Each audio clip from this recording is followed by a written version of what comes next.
So in the Buckeye State, it's simply referred to as Michigan Week, or with all the M cancellations in recent years, I don't know how that's pronounced, maybe Michigan Week. We got Pat Murphy on the line from Bucknuts 247 Sports. Please check out his work there. Pat, how you doing today? I'm good. How are you doing? I'm good. I'm good. Yes, it's for younger people. I don't think they quite get it. My son doesn't. He's seen the documentaries and sees all the pregame hype and the buildup on ABC every year, or it's been Fox the last couple of years. But so he understands the history, but it just hasn't played out for him during his time as a football fan. But Ohio State, Michigan, still special, and I'm sure there's a different feel among your writing fraternity and just the people covering the sport there. Absolutely. This week, it feels different regardless of what kind of perspective you have on it, be it a fan, a player, a coach, a media member, whatever. There's just something different. And, you get this in rivalries in any sport, but college football is unique in the sense that these teams play once a year. It's for bragging rights, be it, Ohio State, Michigan, the Iron Bowl with Alabama, Auburn, USC, UCLA. I mean, whatever the rivalry is, the Egg Bowl, there's something on the line that lasts 365 days. So, it just means a little more. There's obviously the long history of all these teams. And when we're talking Ohio State and Michigan specifically, it's been two teams that going back throughout the history of college football, these have been two teams that at one point or another have both been very dominant, both have multiple national champions. The two teams that you think of first when you think of the Big Ten, especially historically. So there's just a lot on the line. And then, Bo and Woody, the 10-year war, Jim Tressel coming to Columbus and, making his famous speech about however many days it was up in Ann Arbor, you'll be proud of the boys, that type of thing. And obviously he started this kind of dominant run that Ohio State has had. And you mentioned there are, now plenty of kids who, and, not even necessarily kids anymore, that have grown up with this rivalry on one side or the other and either have pretty much only experienced winning or only experienced losing. So, I've always been the type that I think the rivalry is best when both teams are competitive.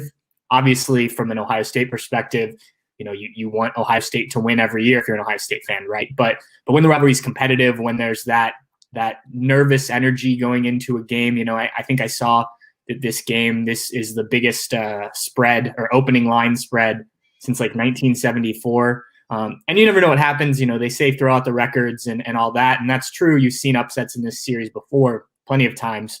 But, when you have a spread that big, 30 points or whatever it is, it does take a little bit of the buzz off of it. But there is still some of that energy around Columbus and I assume up in Ann Arbor this week. Yeah, I've reminded people that yes, upsets in the past, they were mild upsets. They were great team versus good team. They were, an 11-0 versus an 8-3. A very capable, talent-laden team that just happened to lose like 3 games. Not a just dysfunctional team, and what we see in Ann Arbor this year with Michigan. Pat, before we move on to the nuts and bolts of what happened against the Spartans last week and move into Michigan, is there any particular story, anything that comes to mind in regards to the Michigan history, whether you experienced it as a writer, a fan, just anything that comes to mind that's unique to you that kind of captures the pinnacle of your thoughts and the excitement and the fervor surrounding this one? Well, the most recent example was I tweeted out my picture and video from this instance from the game that went to overtime a few years ago where Curtis Samuel scores the game-winning touchdown. That call gets used a lot, but I was standing right in the end zone. We're down on the sideline at the end of the game. They let the media people come down from the press box. You can easier get to the post-game press conference. And so when it goes into overtime, you're down there for a while. And I happened to be in that corner of the end zone where Curtis Samuel scored, and the ESPN broadcast, I have a picture of it, and there I am, Curtis Samuel and Pat Elflein, I think, and me and a few other media members. And I was taking a video, which I still have of that run, coincidentally. So that was a cool moment for me, just to, kind of be frozen in time in that moment. And I'm obviously an insignificant figure in the background there, but I do like to show it off from that time to time. But I think one of the games that just stands out when I think about this rivalry was what was the start of the Jim Tressel era, especially 2002. Ohio State obviously goes on to win the national championship against Miami. And that's when, being in Columbus and growing up around Ohio State football, that's when I really kind of got what this was about. I'd been around Ohio State, Michigan games before and things like that. But the fact that Ohio State won and was going to the national championship game, something that obviously haven't happened.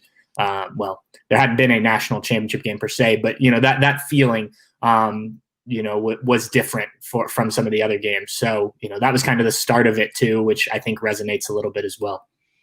Got Pat Murphy on the line from Bucknuts to talk Ohio State, Michigan, and set us up for the big game, or the game. Sorry, Stanford, Cal, the game, of course, against the Wolverines. So it was Michigan State last week, 52-12. Larry Johnson, the headman on the sidelines for that one. So let's get to the personnel situation. So the offensive line had to be completely reshuffled. We'll get to some of the issues that displayed itself on the field. But in regards to personnel, 4 starters lost, one on defense in Tough Borland, but Josh Proctor, other defensive depth chart significance lost there. Ryan Day, of course, missed the game. 3 more assistant coaches. Do we have any idea what personnel could be available this week?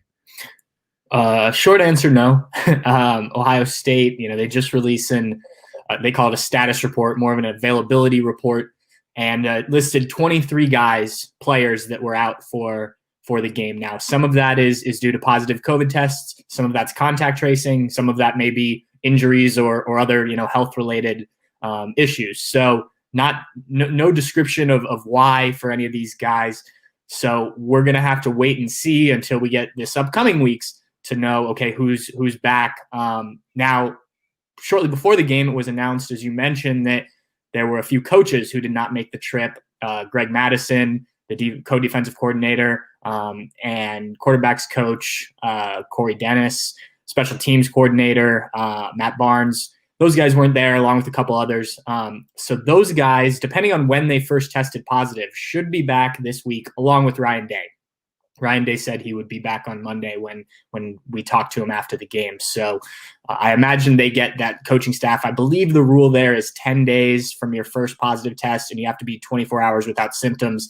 It sounded confident that guys would be back. But in terms of the players, we're just going to have to wait and see. I do imagine that there will be a number of guys that get back because, from my understanding, there were quite a few or at least some that were part of that contact tracing and actually never tested positive, but you have to be cautious and whatnot and don't want it to spread because you weren't. So those guys should be back, whoever they are, and we'll get a better sense as the week goes on, I imagine, on that front.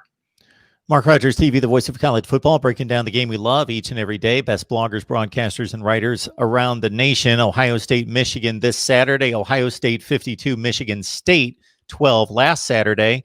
So, Pat, I believe that the most obvious ramification of the missed personnel was, first of all, from just a unit standpoint, was missing 3 offensive linemen, starting offensive linemen, seeing 3 players make their first collegiate start up front, seeing, because of the shuffling up front, only 1 player in position. And then the way that resulted was we saw, for a team that scored 52 points, most teams would be sabotaged by all the bad snaps that there were, because it just typically derails drives. But that obviously is going to be, depending on the personnel that's going to be brought back for the Michigan game, I would think, exhaustively analyzed, scrutinized, and practiced coming up this week in regards to getting that snap of center correct. For sure. If Josh Myers is the normal starting center, is one of the guys who tested positive, he will again miss this week against Michigan, along with anyone else. And I imagine if it was in the offensive line room, and you had so many guys out, but obviously a guy like Wyatt Davis and Harry Miller were able to start. It seems to me that those guys weren't contract tracing, and I'm just assuming here, but probably positive tests. So I would imagine you would see something similar with the offensive line again this week. But yeah, it was quite a adventure early on in that game. And credit to Harry Miller, he did get it figured out for the most part after the first couple of drives. But the real credit goes to Justin Fields for not only catching those snaps and keeping things going, but that touchdown run he had, the first score of the game, was I think just a 2-yard touchdown, but he had to do some dancing. Didn't have anything open. The line didn't hold great, and he had to find a way to score regardless. Some of those other runs too, especially after bad snaps, were really impressive. He was, he's done some really special things as the quarterback at Ohio State. This was one of the more impressive games, and the numbers don't look as outlandish as some of his have. He did have 4 total touchdowns and over 300 total yards, but this was the first time you really saw him use his rushing ability. Not only did he do some of that dancing I mentioned, but putting his shoulder down and running through guys, and being willing to take on that contact when he needed. I think he understood that not only were they missing guys on the field but off the field, and he tried to step up as a leader throughout the week, but wanted to show that lead by example type of thing. And I think he did a great job of that. And credit to the rest of the offensive line. For the most part, there weren't many breakdowns. There were some pressures and things like that. But the running game was effective. Trey Sermon had his best rushing day as a Buckeye with 112 yards and a touchdown. Ohio State ran for 322 yards. So behind an offensive line that had 3 new starters, and some of these guys weren't even expected to play much this year. I didn't mention Paris Johnson, the 5-star freshman who's a backup at tackle, also was out. It was really a group that didn't have a lot of time to prepare, and still found a way to get it done. So that's good news for not only this week, but going forward with some of these guys. Max Ray in particular has been somebody that's been completely forgotten to a certain extent by the fan base, and he was a highly recruited player by major programs across the country. Didn't get on the field in 18, basically a special teams guy for 4 or 5 games, and really hasn't played games at the offensive line position, but he played extremely well, played this entire game, and just another reason why you bring in all the 4 and 5-star recruits and bring in all that depth, I guess, when you bring in top 3 recruiting classes year after year after year after year. So we see it right there with a guy who's counted upon as you would think he would be a starting offensive lineman in college with that high school background as a top 150 player. But here he is at Ohio State, and he fills in against Michigan State and plays that well. Yeah, and I do think real quick that, as well as they played, this is a Michigan State defense, especially the defensive front, that's still in flux from, what Mark D'Antonio had this team doing a few years ago. So, this wasn't their stiffest challenge by any stretch. Michigan State, it's a Big Ten team, so I think the credit should go there, but only should go as far as that. This wasn't like they weren't playing a top defensive unit type of thing there. So, good experience, certainly good to see them do well, but also I think it's important to remember who the opponent was in this, and it's not someone that you would have come in scared of normally. And the opponent on the offensive side as well, and we've talked about this in previous weeks, since the Indiana torching in the passing game. Okay, how do we evaluate this defensive improvement? Because we expect it to get better because of the excellent coaching and just the talent in the backfield, but how much better is it going to get? How do we rate it? Michigan State doesn't throw the ball well. Rocky Lombardi gets benched. Peyton Thorne comes in, and really the defense, again, it's another example of the points they gave up were meaningless. During meaningful time, they shut out Michigan State. It was 28-0. It was, I believe, got to 35-0. Yeah, it was really Lombardi.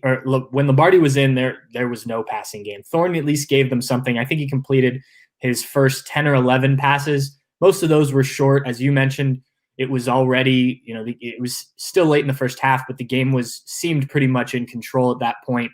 I think the biggest sign of potential improvement was Ohio State turns the ball over. Chris Olave fumbles. Sean Wade then has a pretty ridiculous interception, a diving catch to get the ball right back on the next play. And that was really the first, poorly thrown ball from Thorne. And Sean Wade made sure to capitalize on it, get the ball back. The team goes down and kicks a field goal in the third quarter to extend the lead. So yeah, this was much better from from Ohio State defensively. Again, Michigan State, as you mentioned, not the prolific passing attack that some others are, but do have some weapons. And Lombardi, while not great, has shown an ability to throw downfield at times. If he hits on a few of those, maybe we're talking about something different. But they were not able to get anything going, and probably could have had another interception or two in the game with some of his erratic throws. So, this is certainly a feel better situation for Ohio State's secondary, Ohio State's defense as a whole. Once again, very good against the rush. I think only allowed something like 80 rushing yards. Not that Michigan State is good at all running the ball, but you want to keep that up. That's been kind of the bread and butter. So you certainly feel better if you're the secondary after this game, but you have to realize, build on what you did well here, knowing that more difficult opponents are coming down the pipeline. Yeah, when you size it up that way, a lack of a passing game, really don't run the ball well. They've had defensive issues. I don't know how they won 2 games, but they did against Michigan. Teams. Yeah, and they beat Northwestern.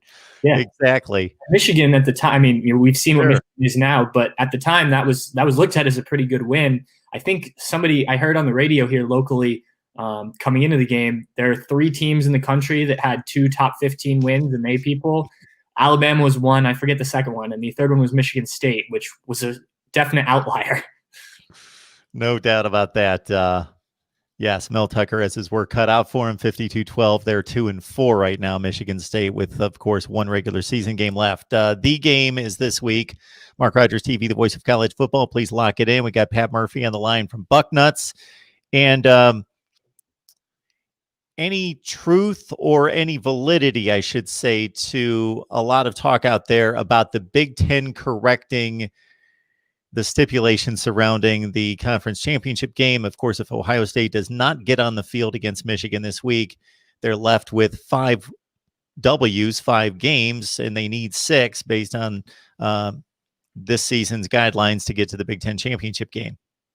It sounds like the Big Ten would consider changing the rule, which I'm surprised about. Just, you get this point to this point in the season, and if you change it because Ohio State can't get in, it certainly looks strange. But we've seen the SEC make changes in their schedule. The ACC changed their schedule, so Notre Dame and Clemson both will be off this week before they play in the title game. So, doing what is best for your conference sometimes means favoring the team that in any given year is your best team. And I think that the athletic directors, and Barry Alvarez talked about this last week when he spoke with the Detroit News about addressing that rule. If Ohio State isn't able to play in the Big Ten championship, or isn't able to play a 6th game that would then technically make them ineligible. So it's for the best for the Big Ten to have Ohio State play Northwestern in the Big Ten championship game. You're going to get more eyeballs on that game if you have number 4 Ohio State in that game, as opposed to the 2nd place team in the Big Ten East in Indiana. And that's no disrespect to Indiana. And the same is true as you want Ohio State in the college football playoff. So, obviously Ohio State has to go on and beat Northwestern in order to get there. But for the Big Ten, that is the best case scenario, is to get the Buckeyes in, because Northwestern obviously won't carry that flag this year after their loss 2 weeks ago.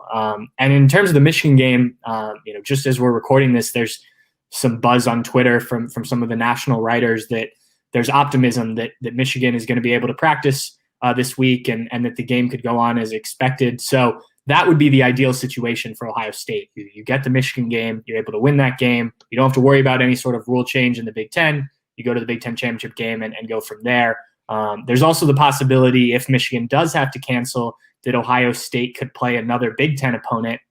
My understanding is that would have to be an opponent that their opponent canceled. So the one that was getting thrown around a lot was maybe playing Nebraska again. Minnesota has missed the last 2 weeks due to COVID cases, but it sounds like Minnesota's on track to play this week. But you never know what happens throughout the course of the week. So there's also that option. I've also seen thrown around maybe the Big Ten shuffles games around or opponents around in order to get Ohio State an opponent if Michigan can't play.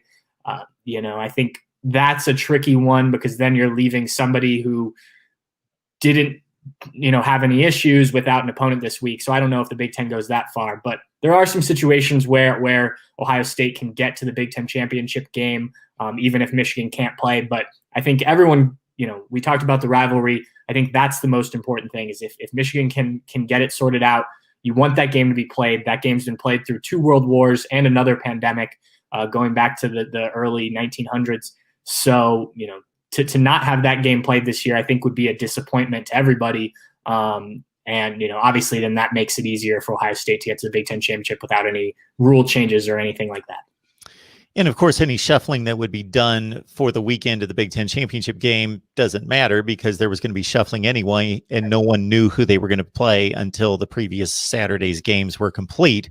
It's just, yeah, it's crazy. Ohio State lined up to play Northwestern if they are allowed to play the Big Ten championship game, or if they do play the Michigan game. Whereas if they default to the number 2, I'm thinking the winner of the Wisconsin-Iowa game would be the 2 seed, and maybe the College Football Playoff Committee looks at that as just as good a matchup for Ohio State as Northwestern. So I don't know that it really matters in terms of a playoff, but you want to win the Big Ten title, certainly.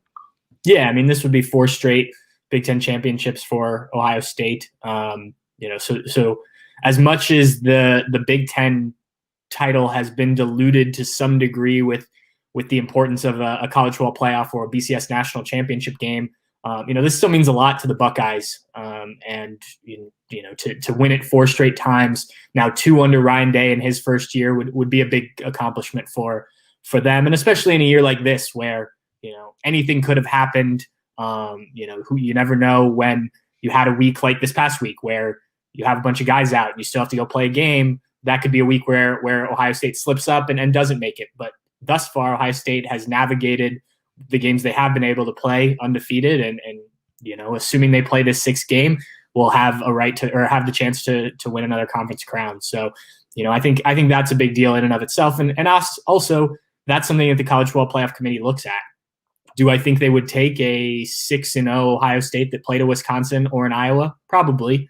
But, that in their list of criteria and data that they use, one of those things is conference champion. Now, we've seen Ohio State get in without a conference championship before. We've seen Georgia get in as well out of the SEC. So it's doable. But I think your best path is to go through the Big Ten championship game and win that. Alabama, 2017. Yeah, there you go. That one, not Georgia. Yeah. Pat Murphy, Bucknuts, got to lock in on his work, does a tremendous job joining us and gives up his time every week to talk Ohio State football with us right here at Mark Rogers TV. Pat, appreciate you stopping by. Hopefully you have a great week and we get this game in because it's kind of important for a number of reasons. Yep, sounds good. I hope so.